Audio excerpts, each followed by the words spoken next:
is Pamela Ross. Welcome to week 4 of Organizational Leadership. Today I will be presenting information from chapter 26 of our text Leadership Classics by McMahon. The chapter title is Life Cycle Theory of Leadership. This chapter integrates information addressing leadership styles, behaviors, and effectiveness through models, studies, and theories. The chapter was very interesting as you navigate through it. I hope you enjoy our time together. Objectives, leadership styles, effectiveness dimension, attitudinal versus behavior models, life cycle theory, span of control, changing style, and best style of leadership. In early years, it was thought by theorists that leadership styles and behaviors or tasks and relationships were a single dimension that moves from one end of the continuum to the other. Notice the task column.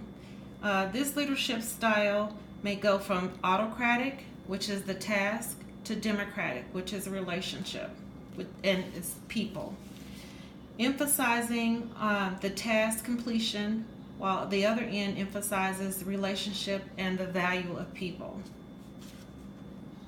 On the task column, the main concern is autocratic or making decisions alone. The leader would have a decision to make, and instead of asking for input or asking for feedback, they just make the decision and everybody just has to fall in and follow. On the other side of the spectrum is the democratic. And in that realm, the follower is encouraged to put input and help make decisions. If you go down to taskability, of course, that's strictly task, but on the other end of it is likability. So you have leaders that are solely task-oriented, and other leaders is likability. They are more concerned with relationships, just like efficiency and effectiveness.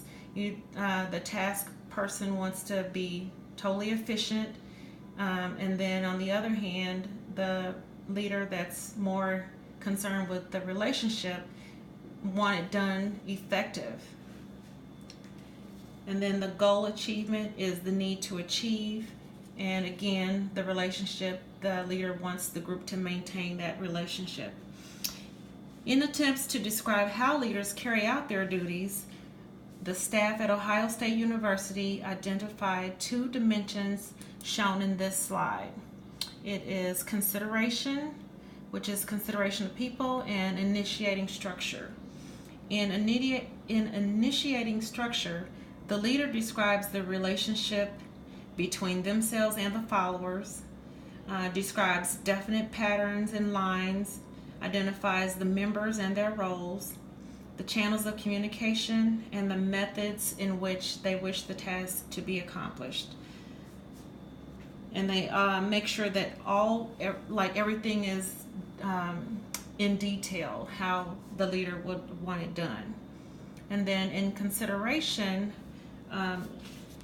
the leader is more concerned with the behavior, and they are more indicative of like a friendship type style of relationship with mutual trust and respect, a shared warmth between the leader and the followers. You have a leader that's high in initiating structure tends to develop rigid structures and ways of doing things. On the other hand, you have the leader that's high in consideration. They just want to maintain the relationship and not really enforce any type of structure. But some leadership styles include both task and relationships. And then you have leaders that provide very low structure and very low relationship. So that would be in that low structure, low consideration. So they're just a laissez-faire, just status quo type of person. Then when you look at the managerial grid, This grid is concerned for people and for production. And in this grid, it identifies 5 different leadership styles. The first one is one-to-one, which is impoverished. So they're low in production and low in concern for people. And then you move to task, where they're high in task, which is the 9, and then low in consideration for people. So they want to just get the task accomplished. And then you have your leader that's concerned with people. They are the country club. So they don't emphasize too much on production, which is your 1, and then high on the relationship side. And then you've got your middle of the road leader, who don't really have a definite style. They just go with the flow. But your desired effect would be the 9-9, the high for concern for people and the high concern for production. That is the leader that is desired. So if you want to see how effective your leader is, you would add a 3rd dimension, which is the effectiveness dimension. So in this diagram, it doesn't matter what type of leader you are or what type of style you have. It depends on the situation, the environment, and how the leader behaves. If they behave appropriately according to the situation and the environment, then they are deemed effective. If depending on the situation and the environment, the leader behaves inappropriately, then they are considered ineffective leader. Regardless, you need to learn how the leaders must integrate the style that is situational and is appropriate for the environment. So we go to our life cycle theory. And in that theory, the focus is not on the leader, it's on the follower. So the follower is the crucial factor in any leadership event. The follower can either accept or reject a leader. It depends on their perception of that leader. The life cycle theory is a curvilinear relationship between task or structure and consideration of others. As the maturity level of the follower continues to increase, then the appropriate behavior of the leader should be less structure and less socio-emotional support. So maturity is the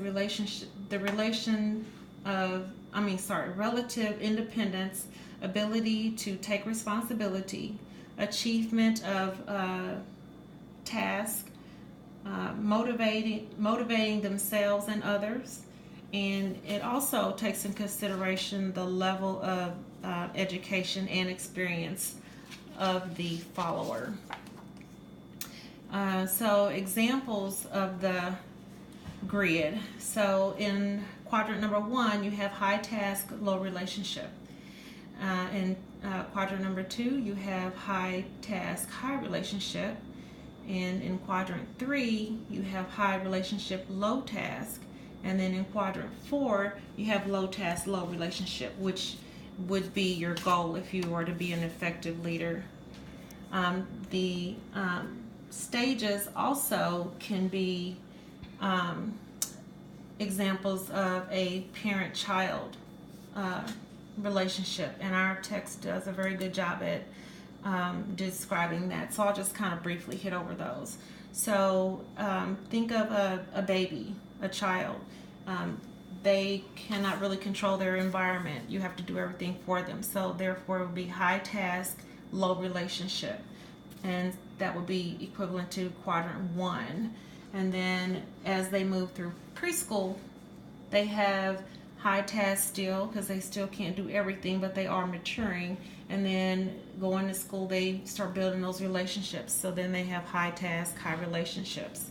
And then as they move to the third quadrant, the low structure and high emotional state, that is when they're moving from high school to college, and they have less structure and then more relationships because they meet more people, and then they develop those relationships.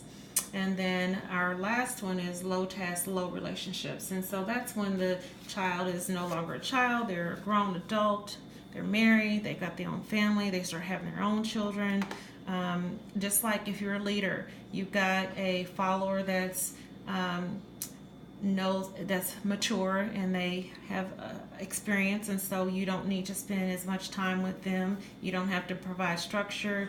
They don't really need you in their face every day like some people do. So that is that. And then a leader can vary appropriately within the quadrants to deal with an event. I got a quick example. I've got a 17-year-old that has a car, and we got a phone call saying that she was late more than 10 times to her first class, but less than 20. So she had to have an in-school suspension. So we moved her low structure, high social emotional status back down to quadrant 2, where we had to have her high task, high relationships. So she made more relationships because she got to renew friendships with people from the bus, because we had to put her on the bus for 2 weeks until she learned, how to manage and get to school on time. So that is an example of that. So then we go span of control. Span of control is when top management should have fewer subordinates to supervise than lower level managers. The more independent, they are highly responsible, high achievers, they are motivators. And then we have life cycle. So we're just going to go back over that a little bit about effective leaders. So a leader just needs to make sure they can adapt to their environment, the job demands, the organizational needs, and the environment. And my references are from our leadership classics. And my 2 questions is: describe your leadership style and identify areas of opportunity to be more effective. And then number 2, give an example of a time as a leader when you had to adjust your leadership style and move within a quadrant based on an event affected by a follower. And that is it, and I hope you enjoy this, and I look forward to your responses. Good night.